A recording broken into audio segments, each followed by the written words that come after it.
दोस्तों, corona virus 2019 में China से पूरी दुनिया में फैला था।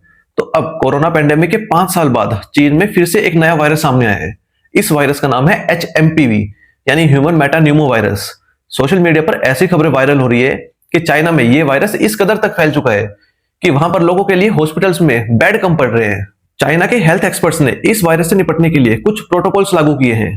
हालांकि चाइना ने अभी तक इस वायरस को लेकर कोई पैंडेमिक या फिर इमरजेंसी की घोषणा नहीं की है। लेकिन चाइना में इस वायरस के फैलने की खबर से पूरी दुनिया अब HMPV से डर रही है, क्योंकि 2019 में जब कोविड आया था तो उस दौरान भी शुरुआत में इसी तरह केसेस सामने आ रहे थे और फिर धीरे धीरे इस वायरस ने एक महामारी का रूप ले लिया था। भारत में भी HMPV वायरस के 15 से ज्यादा केस आइडेंटिफाई किए जा चुके हैं। इससे सबसे ज्यादा खतरा छोटे बच्चों, बुजुर्गों और कमजोर इम्यूनिटी वाले लोगों को है। चाइना के बढ़ते मामलों को देखकर भारत सरकार भी अब अलर्ट हो गई है। केंद्रीय स्वास्थ्य मंत्रालय ने इस वायरस की समीक्षा करने के बाद राज्यों को कुछ गाइडलाइंस भी जारी की। यहाँ पर भारत के लिए भी चिंता का विषय हो सकता है कि जो नया वायरस चाइना से फैला है ये भविष्य में उसी तरह का रूप ले सकता है जैसा कोविड-19 ने लिया था। तो इसके लिए भारत को पहले से ही अपने आप को तैयार करने की जरूरत है, क्योंकि जब कोविड-19 की सेकंड वेव आई थी तो आपने देखा था कि भारत का पूरा हेल्थ सिस्टम कैसे डगमगा गया था। तो आज के इस वीडियो में हम इन्हीं सब चीजों को समझेंगे कि चाइना में ये वायरस अचानक से कैसे फैल गया, क्या ये कोविड-19 जितना ही डेडली साबित होगा और किन किन लोगों को ये सबसे ज्यादा अफेक्ट करेगा, और बच्चे यानी जो 14 साल से कम उम्र के लोग हैं उन्हें ये वायरस सबसे ज्यादा अफेक्ट क्यों कर रहा है। HMPV के बारे में अभी फिलहाल ये कहना जल्दबाजी होगी कि ये कोविड की तरह ही दुनिया में एक नई महामारी की तरह फैल सकता है। हालांकि सोशल मीडिया और इंटरनेट पर ये खूब चर्चा हो रही है कि चीन में फिर से एक नई महामारी आ गई है। कुछ लोग तो यहां तक दावा कर रहे हैं कि चीन अपनी असल स्थिति को छुपा रहे हैं, क्योंकि वहां पर डेमोक्रेसी नहीं है, वहां पर कम्युनिस्ट पार्टी का राज है। इसलिए चाइना से कोई भी इंफॉर्मेशन इतनी आसानी से बाहर नहीं आ सकती। मान लीजिए कि HMPV वायरस चाइना में फैल रहा है, बच्चों और बुजुर्गों के लिए मुश्किलें भी पैदा कर रहे हैं, लेकिन इसके बावजूद स्थितियां इतनी भी खराब नहीं हुई है कि चाइना की गवर्नमेंट या WHO यानी वर्ल्ड हेल्थ ऑर्गेनाइजेशन इसको लेकर कोई अलर्ट जारी करे। इसलिए लोगों को पैनिक होने की बजाय किसी ऑफिशियल स्टेटमेंट का इंतजार करना चाहिए। हेल्थ एक्सपर्ट्स कहते हैं कि अगर पूरी दुनिया के आंकड़े को देखें तो HMPV वायरस के सबसे ज्यादा मामले 1 साल से कम उम्र के बच्चों में मिल रहे हैं। भारत में भी सबसे ज्यादा मामले 1 साल से कम उम्र के बच्चों में ही पाए गए हैं। हालांकि चाइना में बड़ी उम्र के लोग भी इस वायरस से अफेक्ट हुए हैं, लेकिन उनमें कमजोर इम्यूनिटी सबसे बड़ा फैक्टर है।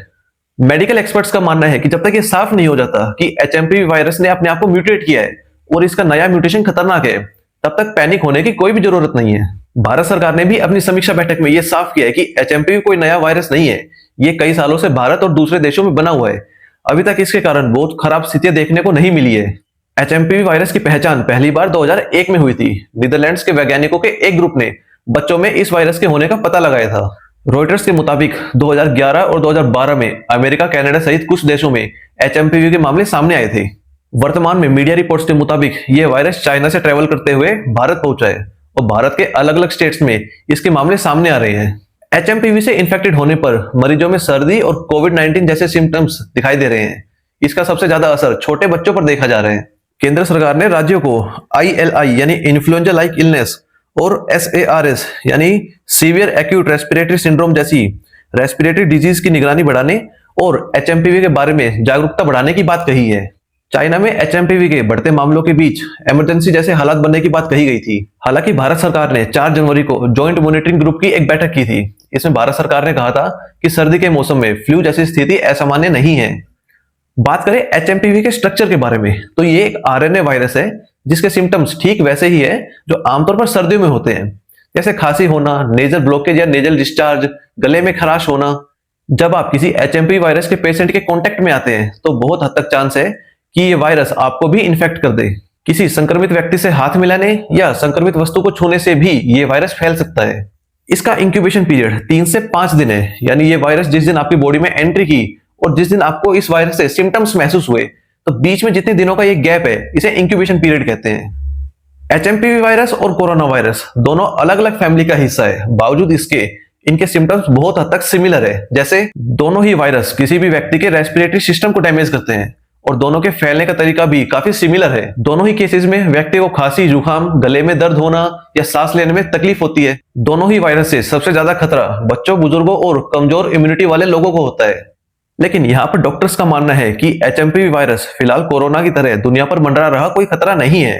भारत में इस वायरस का जो स्ट्रेन है उससे गंभीर लक्षण देखने को नहीं मिलते हैं। इसमें रेस्पिरेटरी फेलियर भी नहीं होता है। चाइना में इस वायरस का जो स्ट्रेन है वो कितना खतरनाक है ये आने वाले दिनों में ही पता चल सकेगा। चाइना की विदेश यात्रा पर सवाल उठने पर चीनी विदेश मंत्रालय की प्रवक्ता माओ निंग ने कहा है कि सर्दियों के मौसम में रेस्पिरेटरी ट्रैक्ट में इन्फेक्शन के मामले अधिक सामने आते हैं।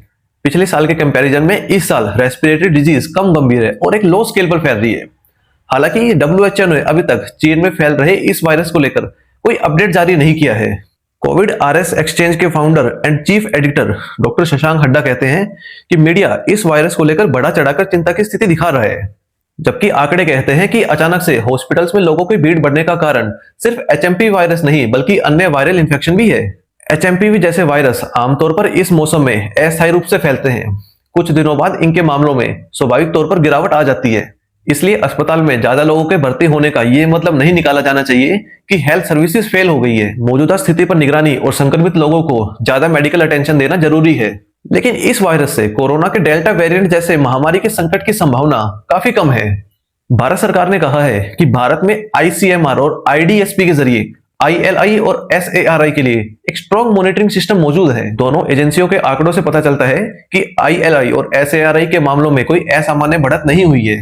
हालांकि यहाँ यह भी कहा गया कि आईसीएमआर एहतियातन के तौर पर एचएमपीवी की टेस्टिंग करने वाली लैब की संख्या बढ़ाएगा और साथ ही पूरे साल एचएमपीवी के मामलों पर नजर भी रखेगा। यहाँ पर लोगों के मन में ये सवाल है कि क्या इस वायरस को लेकर कोई ट्रीटमेंट या फिर वैक्सीन अवेलेबल है या नहीं। एचएमपीवी वायरस के लिए अभी तक कोई भी एंटीवायरल दवा नहीं बनी है। हालांकि ज्यादातर लोगों को इसका बहुत सामान्य असर होता है, इसलिए घर पर रहकर ही इसके सिम्टम्स को मैनेज किया जा सकता है। अगर किसी पेशेंट की कंडीशन ज्यादा सीवियर हो जाए तो उसे ऑक्सीजन थेरेपी, आईवी ड्रिप और कोर्टिकोस्टेरॉइड्स दिए जाते हैं। फिलहाल इस वायरस के लिए अभी तक कोई भी वैक्सीन डेवलप नहीं की गई है। असल में एचएमपीवी के कारण अभी तक कोई ऐसी स्थितियां नहीं बनी है कि इसके लिए कोई वैक्सीन डेवलप की जाए। चाइना में अचानक से एचएमपीवी वायरस के केस बढ़ना एक चिंताजनक विषय है।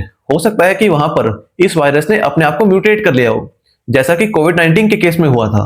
भारत के स्वास्थ्य सेवा महानिदेशक डॉक्टर अतुल गोयल ने कहा है कि भारत में इस वायरस को लेकर कोई भी गंभीर स्थिति की आशंका नहीं है। यहाँ पर एचएमपीवी एक नॉर्मल रेस्पिरेटरी वायरस है, इससे कॉमन कोल्ड और फ्लू जैसे लक्षण देखने को मिल सकते हैं।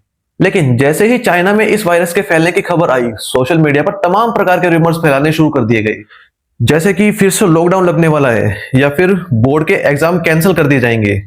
लेकिन ये सिर्फ रूमर्स हैं। भारत में इस वायरस के अभी सिर्फ 15 ही केसेस हैं, इतने नहीं कि लॉकडाउन लगाने की नौबत आ जाए।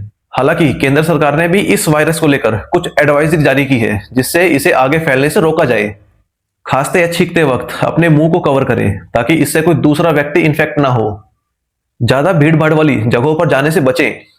अगर आपको एचएमपी वायरस के कोई सिम्टम्स महसूस हो तो डॉक्टर के पास जाएं और अपनी जांच करवाएं। अगर आप बीमार हैं तो आइसोलेट रहे और किसी दूसरे व्यक्ति से ना मिले। पानी ज्यादा पिए और एक हेल्दी डाइट फॉलो करें।